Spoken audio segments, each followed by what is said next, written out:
Hi, welcome back. My name is Cole. And I'm Andrew. And this is CTRL-AC. CTRL-AC is the podcast where we talk about monopolies. Illegal monopolies at that. All illegal. All of them are illegal. You know what an illegal monopoly is? The Google Play Store.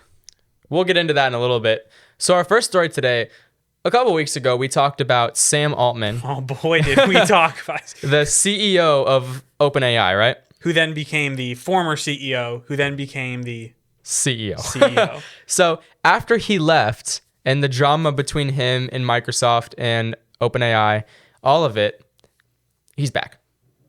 So false alarm. He changed his mind. All of the Satya tweets about them bringing him on to a Microsoft division, it's all not happening. OpenAI lives to see another day. Or two. That's great. This is really interesting. Honestly, this is a very interesting story because usually when you see CEOs leave, they don't come back. Was it all just a PR stunt? That's the whole thing. That's such a possibility, which is so sad, but it's true. It worked. Got him in every single headline. Every single headline for at least a week. He did an episode with The Daily for the New York Times. He was on the cover of every single publication. I don't know. Just saying. You know what else we don't know? Google's Gemini Pro. So good thing Sam Altman is back because his company is still thriving as competition is still pretty incompetent. So Google has launched Gemini Pro. This is an AI model that is the foundation of Bard. So Gemini is similar to GPT, not Chat GPT, but just GPT. So right now, OpenAI's Chat GPT is running GPT-4, which is the latest version. What does GPT stand for? Oh, I knew it for a second. GPT meaning. It is general purpose technology. Oh. Wow. Wait, no. That's Wikipedia. That's wrong. Generative pre-trained transformer. Okay. That's it. So it's just like, it's a noun. Yes. Like a GPT is a thing. Yes. It's not a trademarked thing. Right. So Gemini is a GPT. There are 3 versions of Gemini.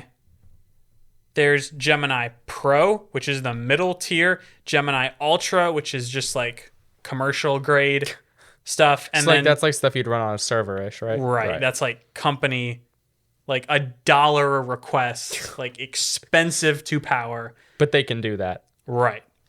And then Gemini Nano is the smallest version. That's like on-device pixel stuff. Mm-hmm. All cool. So this is made to basically supercharge Bard, bring it up to ChatGPT's level. So they posted a video that's honestly pretty impressive. So the video shows this guy with a piece of paper, and he starts to draw a duck. And the voice from Gemini Pro says, "Oh, it looks like you're drawing a squiggly line. Now it looks like a duck." And then he paints it blue. Now it looks like you're painting it blue. And he does all of these math equations. And Gemini Pro is like actively responding, analyzing it, and giving insightful feedback. That's interesting. That reminds me of what's the Google drawing game? It's like Google Draw, isn't it? Like where it's like it gives you something and it's like you're drawing a blank and you have to like get the AI voice to guess it. Maybe that's running Gemini Nano now. But that kind of broke X and the internet because it's really, really cool. Turns out that was kind of faked. It was basically highly edited. Gaps were taken out, and all of the responses were based on still images from the video. It wasn't actually live doing it. So you once almost again, got us, Google. Google is being a shady company, which is very interesting. We talked about a couple weeks ago about Google's ad blocking thing. Oh boy, we should talk about that. That's such an interesting story. What's going on with Google and advertisers and the ad block companies that are like finding new ways to block ads. Because my ad blocker still works. Mine does too. I had to reinstall it. I didn't even have to. I just did the update from the web store. So we both use ad blockers to block spammy ads. And that also does work on YouTube. However, we both buy YouTuber merch. So we do still directly support our favorite creators by purchasing things from them. And this is also interesting. The AdBlock app that I use has a thing where on YouTube you can filter YouTube channels that it won't block ads for. Really? Yeah. See, that's cool. I don't use it, but I would consider using that for some smaller creators. Yeah, it says manage AdBlock settings from my YouTube subscriptions page. Yeah. There was a really good episode of Genius Bar where Quinn Nelson was kind of talking this over with John Prosser and Sam Cole. Mm-hmm. And in that episode, they kind of talked about this. And Quinn basically said, creators have a bunch of different strands of income, or at least they do if they're like a smart one. Right. They have a bunch of different income streams. Not just AdSense. Right. And AdSense is honestly a small part of that. Yeah. Sarah Dietschy was saying that she makes like $800,000 a year total. And then like less than 200,000, I think it was less than 200,000 was from AdSense. So like it's not a small amount, but it's not her greatest income. Right. It's not like half of their income. Because like LTT has merch.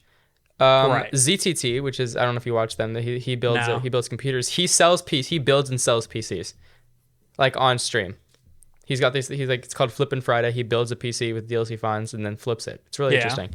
But that's how he makes a majority of his money, is flipping computer parts, and he gets sponsors, obviously. Yeah. So, and then other channels like gaming channels, like what's an example of a gaming channel?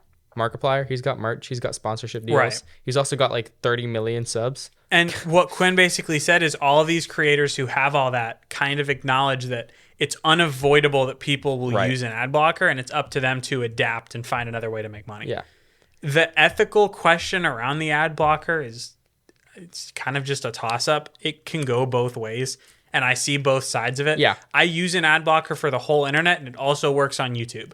But I do directly support my favorite creators by buying merch. Like I've bought like 4 lanyards from LTT. Right. I've had people purchase me 2 screwdrivers from LTT. Which is worth more than you watching 1,000 videos and clicking on all the ads. By far. Your, $50 that you give them, that's worth way more than just your AdSense from your one browser. Right. By a mile. I remember, I think Linus posted on his X a screenshot of their income in a month from their backpacks, 1.7 mil. That's insane. 1 month. Or no, 1.076, I think what it was, from 1 month of backpacks. That's crazy. Guarantee you their AdSense was not he said that crazy. He said his AdSense isn't super high, but I mean, he's got 15 million subs, which is not a small amount. Right. And at least half of them don't use ad blockers. And think of people in I heard this on another podcast or video or something, but it's like the whole smuggling movies and shows and videos into different countries that don't have internet access. And they want to watch people's videos, so they download them and watch them multiple times. I mean, stuff like that. Like, there's just nothing you can really do to stop people from watching your content and not making money from it. Right. Interesting discussion. We could probably do a whole episode. Remember how we talked about pirateering a while back? Yes.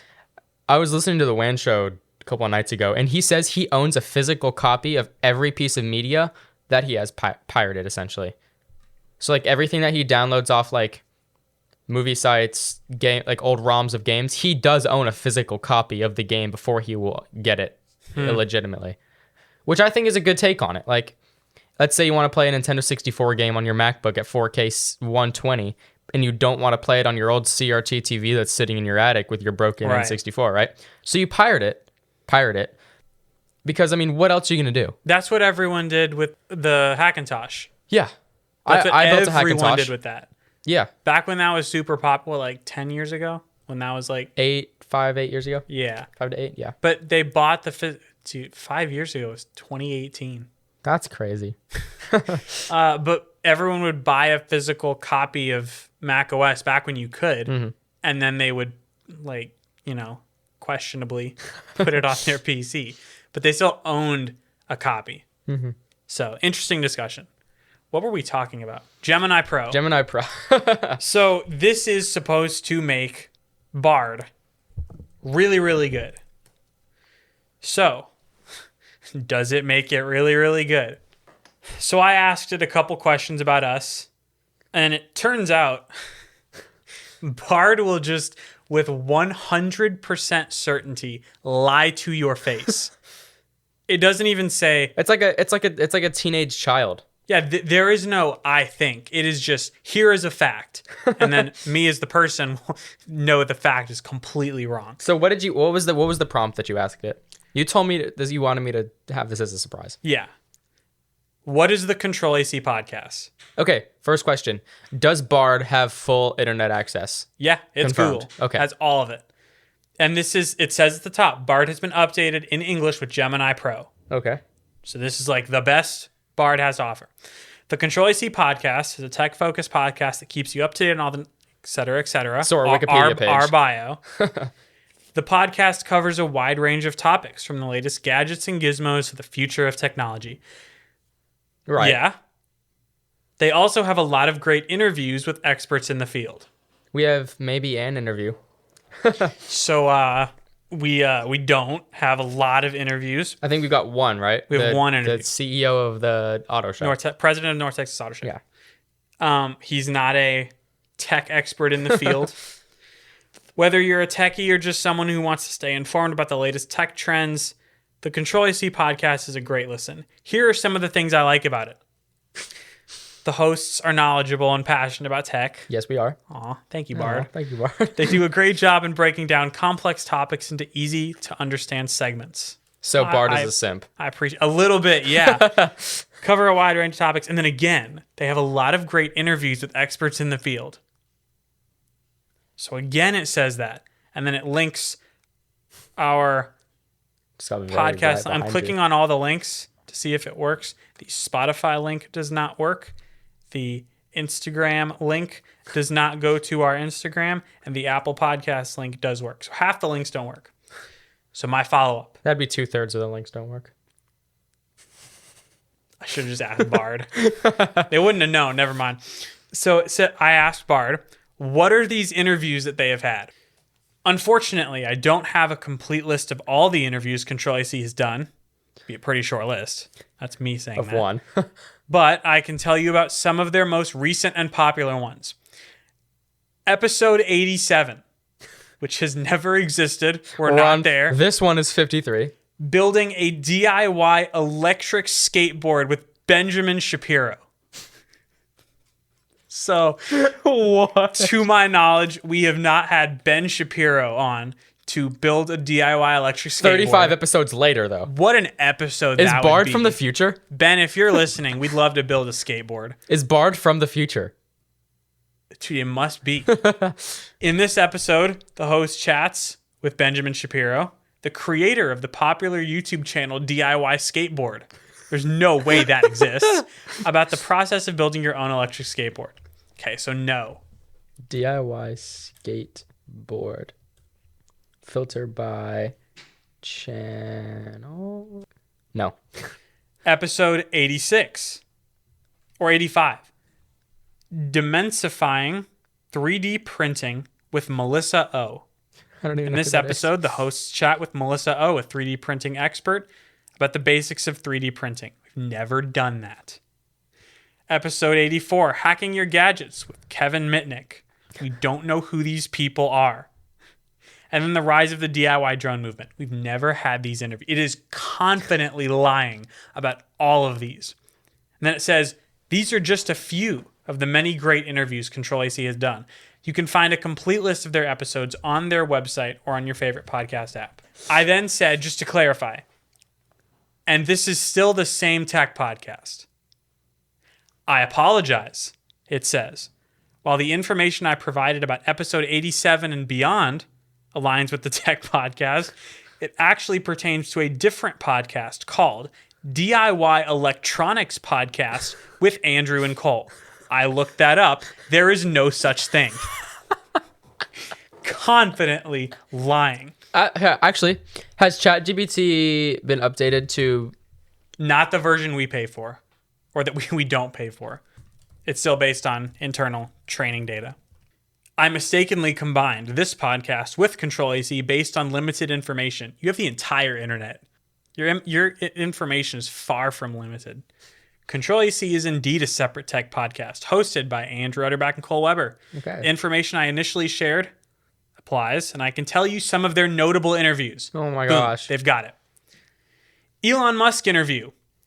Andrew and Cole sat down with Elon Musk to discuss his latest projects, including Tesla and SpaceX and his vision for the future. Dude, I wish. Does this think that, like, is this giving us ideas of things to do? No clue.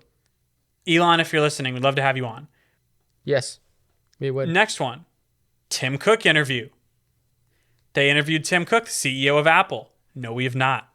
Satya Nadella. Andrew and Cole also spoke with Satya Nadella, CEO of Microsoft. We have not. And lastly, Sundar Pichai, the CEO of Google. Maybe it thinks because we talk about them and they're in some of our descriptions. It's just I don't know, dude. it's attempting to put two and two together. We've never talked about Ben Shapiro building a skateboard.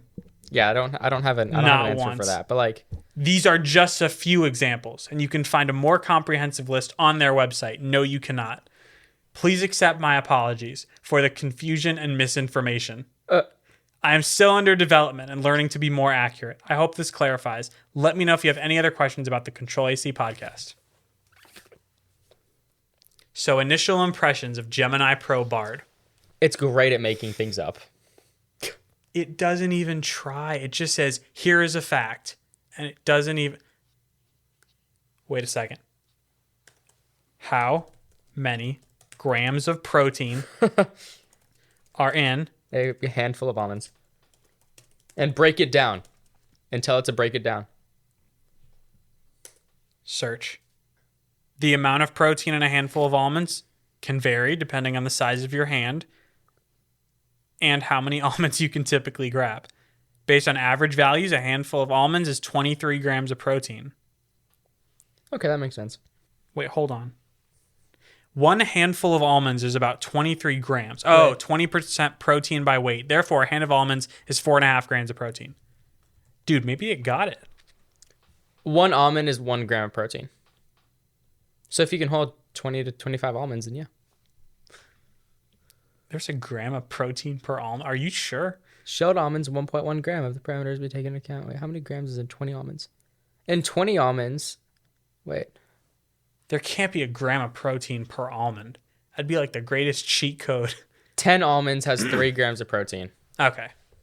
So So yeah, that's... this is kind of right. Wait, 10 almonds? Wait, no. 3 divided by 10. Wait, hold on. Let's do one more thing. I have Googled a picture of someone holding a handful of almonds. Wait, does it have image recognition? It does. Okay. So I'm going to take this image, drop it in BART, and say, how many grams of protein in this image? I can't determine the exact number of grams of protein. At least it's not lying to your face. Yeah. Interesting. Yeah. In the Gemini Pro video, they ended up getting like really close to the trolley problem, which every AI model will refuse to answer because it goes against their ethics thing. But that's like the, if an AI model can answer that, we've achieved artificial general intelligence. That's that in almonds. The moral question of pulling the train car lever and handfuls of almonds. That is the benchmark that AI needs to be tested with. Yeah. So speaking of interesting stories, Apple, Google, and Epic, or The best of friends. Epic has been fighting Google and Apple, claiming that their app stores are monopolies by not allowing purchases to go straight to the creators of apps Without the cut. without the cut. So the 30% cut that Google takes and Apple takes. This all started, I remember the day this started. Yep. So my friend texted me. He said, hey, Fortnite is gone. And I'm like, what? And he said, it's off the App Store. So I open it up. Sure enough, it's gone. I go to Twitter. Everyone's seeing this. Fortnite's gone. And it turns out Epic pushed out an update that let you buy V-Bucks for like $2 less. It was the lowest tier. 30% Yeah. on every single tier of V-Bucks. For 30% less, you could buy the V-Bucks and it goes straight to Epic, not through Apple. That's so petty. They immediately kicked it off the App Store, kicked it off the Play Store, and then Epic immediately dropped a humongous lawsuit with videos and marketing stuff. They were ready. It was all in-game planned marketing. out. Exactly. It was this huge movement. Apple is a monopoly. Google is a monopoly. Take them down. There was an Apple skin in Fortnite to like promote it. Big deal. Apple goes to trial with Epic, and Apple wins. Because guess what?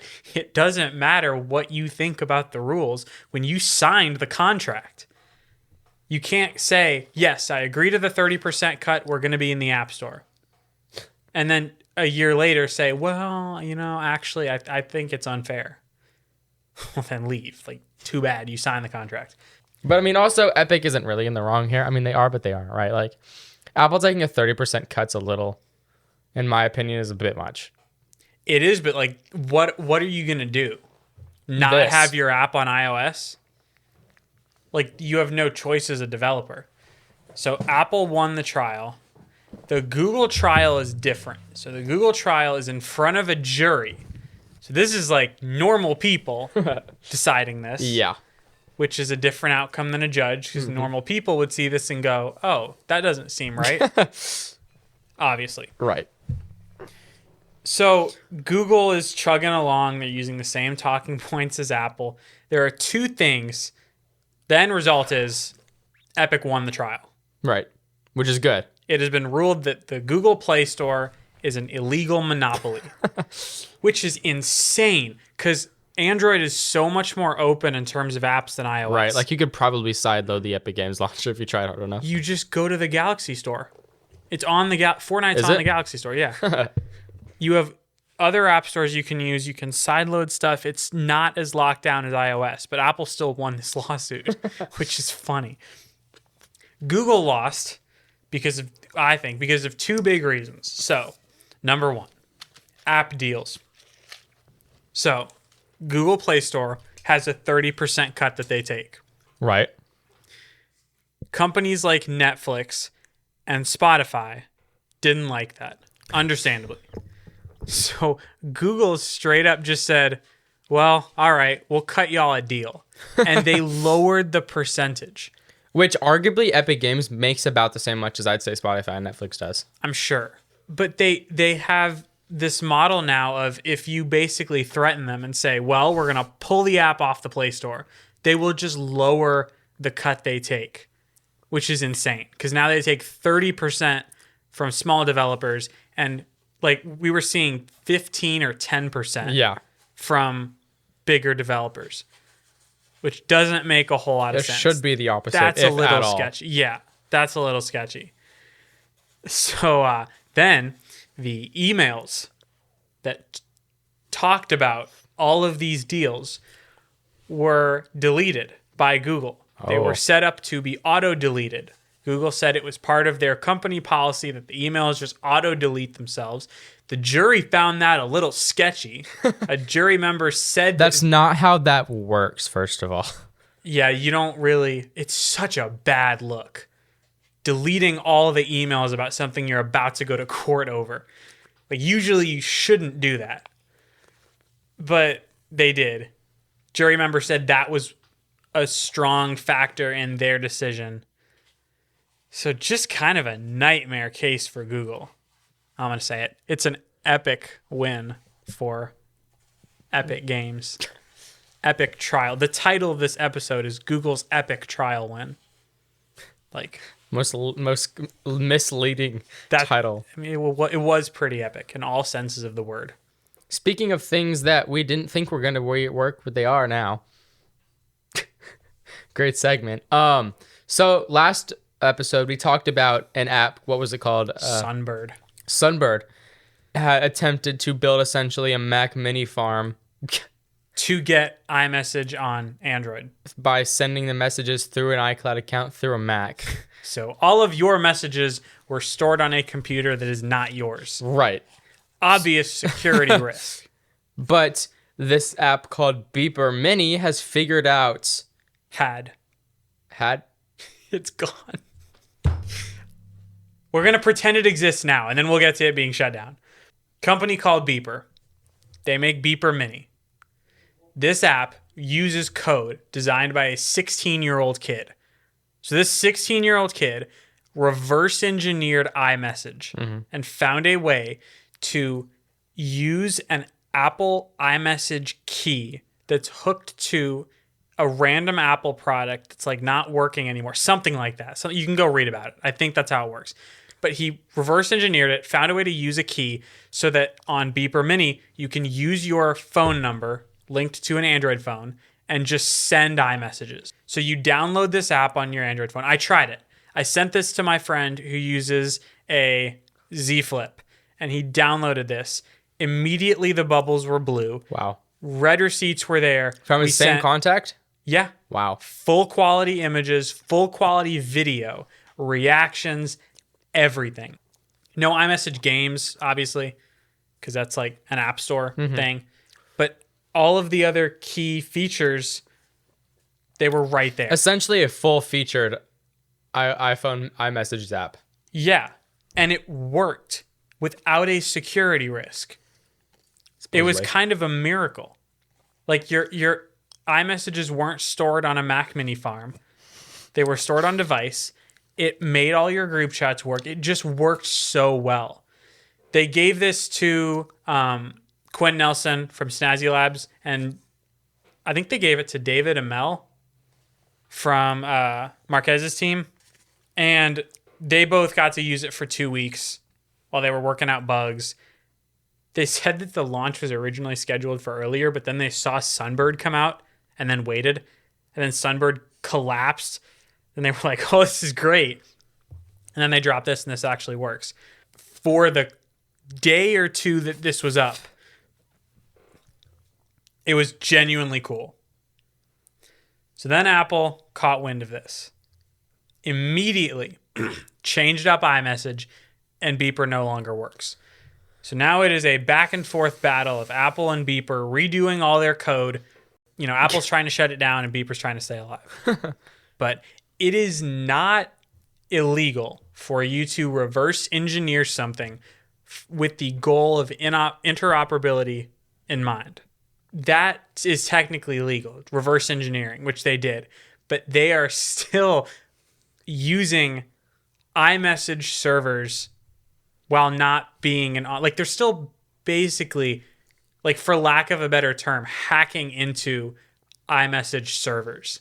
Okay, they're not hacking into. They're more like reverse engineering. They're more like sketchily. they're like finding back doors into the servers. Right. Which isn't hacking. Apple understandably does not want this. They put out a statement. They said it's a security risk to iMessage users, and they're actively trying to keep them out of this. From an Apple perspective, I understand this. Right. Beeper goes against Apple's whole thing of trying to keep people locked into Apple. There's that. There's the money thing. And then there's just, this is kind of a security risk if you're Apple. Maybe, they say. But I think that's marketing, honestly. I don't really see how probably, this because they can't lose iMessage. It's a humongous driving and reason. RCS is going to be rolled out soon. That's the other thing. So this is all kind of weird because this came out right after Apple announced RCS. So everyone's like, oh, Beeper's gone, but it doesn't matter. We're getting RCS anyway. Right. So then, like, Elizabeth Warren started tweeting about it. Who is that for the people that don't know? Oh, U.S. Senator from Massachusetts. Okay. And she says, she quote tweets The Verge's story and said, green bubble texts are less secure. So why would Apple block a new app allowing Android users to chat with the iPhone users on iMessage? Big tech executives are protecting profits by squashing competitors. Chatting between different platforms should be easy and secure. I mean, okay, so It part of that is with RCS, which they're adopting. Part of that is true. SMS is vastly inferior to iMessage, But it doesn't matter. Because of how weak of a system that it is and how easy it is to get SMS messages. Right. But Apple's implementing RCS, so most of this doesn't matter. There's your secure. If this would have happened 2, 3, 4 years ago, it would have been a bigger deal. Yeah, huge deal. But she says, why would Apple block a new app allowing Android users to chat with iPhone users? Because they're like breaking into the iMessage servers. They're not doing this ethically. Again, it's debatable, but like they're not supposed to be doing this. Yeah. It's not like a tech startup trying to work with Apple. They're reverse engineering the code to like sneak their way onto the servers. So it's not as ethical as you'd like to think, but it worked, which is crazy. So it is possible. But Apple apparently has a lot of people who are really good at their job, and they quickly shut this down. So who knows? Will we ever see something like this again? If a 16-year-old kid can do it, then maybe that gives us hope. Who knows? RCS is coming next year. So is Vision Pro, which we'll talk about after the break. This Christmas, give the gift of your dream outdoor living space. The Complete Backyard has you covered for whatever you want your outdoor living space to look like. Whether that's a pool, an outdoor kitchen for the summer, or a hot tub in the winter, they've got you covered. For a consultation, you can go to thecompletebackyard.com. Okay, so we're going to have a little section here where we debunk some of this week's stories. So the first one we have is, if you've been on the internet at all recently, like in the past couple of days, you've seen the story of 2 million plus Teslas being recalled. Yeah, so if you just went by the headline, Tesla recalls every vehicle in the US. That sounds catastrophic. If Ford did that, if the headline was Ford recalls every vehicle in the US, it'd be the biggest recall in history. Yeah. Tesla did not do that. It's an over-the-air update. This is just like your every other over-the-air update they do. This like is every not couple a weeks. Big deal. This is clickbait. And it's kind of frustrating because it's so misleading. It's so believable, too, with all the problems that Tesla owners have had. Yeah. Every time there's a problem with Tesla, headlines. Instantly. I'm telling you, Elon Musk runs the internet. He does. Second debunked story, there was a viral photo of a bride trying on wedding dresses. If you look in the photo, she's standing in front of a mirror, and the photo of her back shows her arm hanging down by her side and the other arm crossed. And then in the reflection in the mirror, it shows both arms crossed. And it's not Photoshop. And then on the other mirror, it shows both of her arms down. Right. So this made the rounds. Everyone was talking about what could have possibly caused this photo if it's not Photoshopped. And the theory was floating out that it was Apple's HDR, which captures multiple images and fuses them together. Mm-hmm. However, it does that in a split second. This couldn't have happened. She goes. Exactly. So it made everyone wonder how it happened.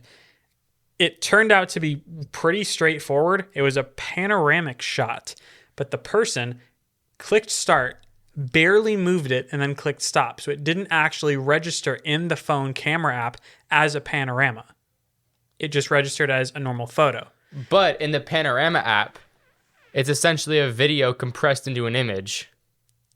So you can get a piece of an image, move around, and have you in the same image. Right, because the panorama just captures like a bunch of different stills. So even if you keep it on the same subject, it's still going to merge shots together, which is what it did here. So they sent this to Tom Warren, Microsoft reporter for The Verge, and she sent him the original file. And if you look at the metadata on the file, it says iPhone 12, wide camera, 3028 by 3948, which you would know is not a correct photo resolution for a 12 megapixel sensor. So it is obviously a panoramic shot. It is not computational HDR photography. That is debunked. And because all of our listeners will know the perfect image resolution for a 12 megapixel camera, obviously, duh. Even Bard knows that. Come on. Yeah, it's like 10 by 14 almonds per pound square inch cubed. Yeah. Okay, so our last little debunk story here is a sheriff's office Facebook posted an urgent notice saying iOS update name drop feature. Should I read it all? We can just kind of give a summary, and they aren't the only ones who did this. This is the Crenshaw County Sheriff's Office. They're not the only ones. A bunch of police departments put out a warning about the dangerous feature called name drop. They said this feature is enabled by default, and it allows any individual with this feature to place their phone next to your iPhone or your child's iPhone and automatically receive their contact information. They said, we urge our community to turn this off, protect the privacy of their loved ones, stay safe. That is not how the feature works. Not at all. Both phones have to be unlocked and they have to be purposefully touched and held. The top of the phones have to be touched You while know the phones are awkward it unlocked. is? Like, if it's at an angle, it won't do it. Like, they have to be physically touching almost. So if you go like at like an 80-degree angle, and you still have to click share once it does it. I was just at a party last week and I set my phone down next to someone's phone and it initiated the name drop thing, but it only showed their name. Yeah. It didn't show me their address and bank account, like whatever they think is going to be shown. It didn't show that. You have to click accept. And that was since both of the phones were unlocked. So this is debunked. Name drop is not a dangerous feature. If you really want to turn it off, you can turn it off. But you are not at risk of people stealing your contact information. You know what you are at risk losing? What? $3,500. Dude, I am. It's a constant struggle to not just like split the cost with you of a Vision Pro. I want a Vision Pro so badly. Like when I tell you there's not a piece of technology that I want badly, this is it. It's a marvel of engineering. But we don't say that lightheartedly either. This is something that Meta and Oculus have been attempting to recreate for almost a decade now. No one has done it. Nobody has had a good augmented, like mixed reality headset. The Vive Pro is like $2,000. It still barely does this, and it's terrible. Yeah. The Meta 3, Meta Quest 3 it does it okay. And that's a what, $300 or $600 console? I don't remember. I don't remember, but this isn't in the same league. We've already done a whole episode on this. Go listen to that. It's a phenomenal episode. Yeah, the Meta Quest 3 is $650. The Quest Pro is $1,600, I believe, right? With tax and everything. Something like that. This is a $3,500 headset, but for that $3,500, it's insane. You're getting an M2 MacBook Air spec strapped to your face. 4K high refresh rate 4K displays. High refresh rate, high PPI, just dual display, so essentially an 8K display. We've been over the value proposition. It's speakers, a computer, a TV, a home entertainment thing, and a game console all together. Yeah. It really is cameras. Not right. So you can walk up to your kids and record them with your creepy headset with the pass-through eyes. Well, I meant like the cameras recreating the outside for your face. Oh, not just spatial video capture. No. Like the sensors and everything, the light sensors and everything that make this what this is. It's genuinely insane. I hope I get to try one. I don't know how the Apple stores are going to work this. They're probably not going to have a demo for it. Lines of people out there. Because it has to be fit to your head, too. Yeah. So you might be able to do like a paid demo for it or something. I bet you have to schedule it. You schedule a demo in the app, which will be booked for years. I wouldn't be surprised if they made the demo paid. Boy, or like you have to, like it's, I guess, as a down payment for the Vision Pro, like the Cybertruck maybe, down or pre-order kind of. Yeah. Because, I mean, honestly, I don't think a lot of people are going to be buying this. Oh, no. Because it's expensive. Yeah. And it's the first generation of a brand new technology. This is for all of the developers to get their apps ready. And then Ming-Chi Kuo, Mark Gurman have already said there's going to be a Vision Pro Lite or whatever eventually. That is the one I will buy. We will somehow acquire that. But all of the reviewers were allowed to test this again. This time, iOS 17.2 is out. If you have a 15 Pro or 15 Pro Max, you can record spatial video. Uses the main camera and the ultra-wide camera simultaneously to record spatial 3D video with depth information. They all were told to do that. They were all told to bring their panoramas, and they all got to relive the videos and panoramas on Vision Pro again. Yeah. They all said it's an incredible experience, super lifelike. It's the closest you'll get to seeing it if you're not actually there. I genuinely can't wait to try this. Me neither. Okay, hear me? These things are going to be scalped. There can't be more than like 1,000 or 2 of these made for the whole year because they're so hard to, and like they're expensive, difficult things to make. It's not like they hand assemble them. They've probably got a whole factory assembly for them now. The pre-order morning is going to be insane. I say we order one and scalp it. I don't know. You could easily sell it for $6,000. Yeah. If we get Vision Lite, Vision SE, Yeah. Vision SE. I at least hope we have Vision Ultra, solid titanium the whole on the thing. face, action button, Huge battery on the back. everything. That'd be great. That would be great. You know what else would be great? What? If we were to be sent one. This is the end of episode 53 of CTRL-AC. If you have any questions, comments, concerns, or would like to send us Apple's Vision Pro this January, That would be great. you can X at us on the platform with the CEO with the most vehicle recalls. I am at ColdWW Web, I'm at Utterly Drew. and we'll see you next week. Bye, y'all.